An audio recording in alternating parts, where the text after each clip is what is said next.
If your blondes keep turning brassy, and you feel like you're doing everything right, it's probably not your toner.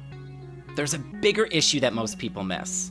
And honestly, it's one of the most common problems I see with newer hairdressers.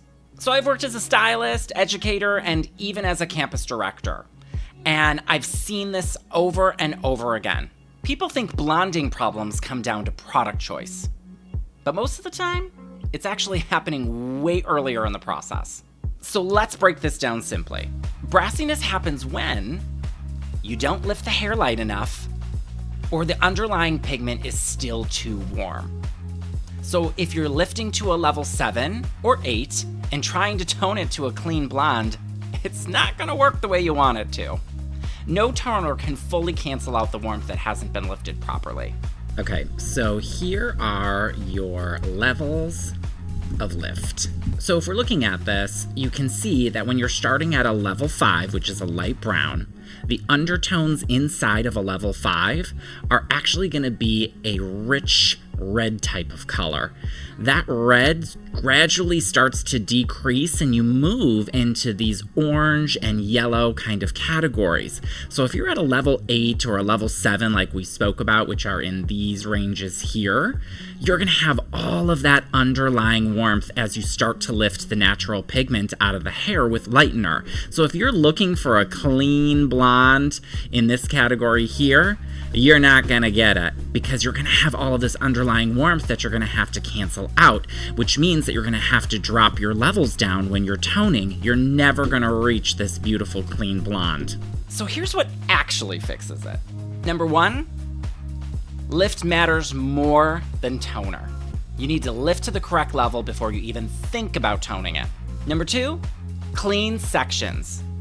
If your sections are messy or too thick, it's going to get uneven as far as lift goes.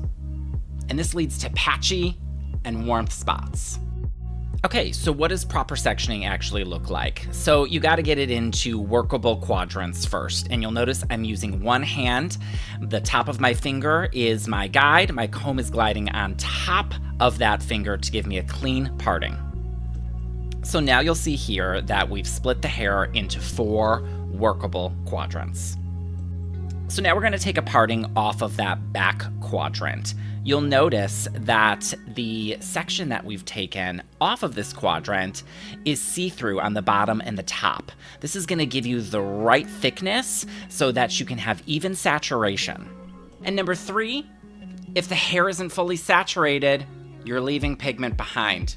And there's a lot of hidden warmth that comes from that. So then you're probably asking, James, how do you ensure proper saturation? Well, you'll notice I am squeezing the hair with my index and middle finger as I'm applying the product. This is squeezing the product all the way through, from mid-strand to ends. And then what I like to do after I've done this is just go through with my hands and give it a once over to ensure that I've fully saturated that section. Number 4, timing. Pulling too early is one of the biggest mistakes. You're stopping the process before the hair is ready. And this is the part that nobody really talks about. Most stylists aren't struggling with this because they're not capable. They're struggling because they were never taught how to properly do this from the beginning. So I've seen many people leave school thinking, maybe they don't understand blonding, but they were never given the why behind it. So they end up overtoning, repeating mistakes, feeling like they're the problem, when really, there's just a gap in how they were trained. And this is exactly why I've been talking about how people enter this industry in the first place. Because the problems don't show up randomly later. They usually start from the very beginning.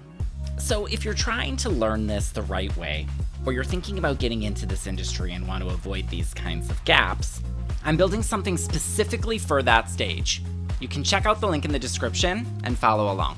And if this helped you, let me know in the comments, or even share this with someone who's struggling with their blonding. I'll see you on the next one.